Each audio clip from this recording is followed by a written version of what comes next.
நண்பர்களுக்கு வணக்கம். நம்ம தோட்டத்துக்கு தேவையான ஒரு லிக்விட் ஃபெர்டிலைசர் உரமாகவே நம்ம வீட்டிலே தயாரிச்சுக்கலாம்.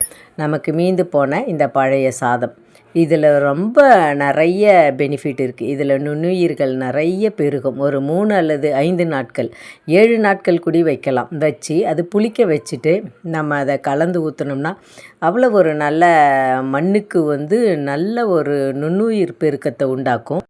நம்ம மண்ணோடைய வளம் ரொம்ப முக்கியம். நம்ம மண்ணை நல்லா செழிப்பாக மண்கலவை தயார் பண்ணி செடிகள் வச்சிட்டோம்னா அதில் வைக்கிற செடிகள் எந்த நோய் தாக்கலுக்குமே உட்படாமல் நல்ல அழகாக வளரும், நல்ல அறுவடையை கொடுக்கும். அதேமாதிரி செடிகள் பார்க்குறதுக்கு நல்ல பசுமையாகவும் நல்ல வளமாகவும் இருக்கும். வளரும் பயிர் முளையிலே தெரியுன்ற மாதிரியே அந்த செடியோடைய வளர்ச்சியிலே அது நமக்கு எவ்வளோ அறுவடை கொடுக்குன்னு தெரியும்.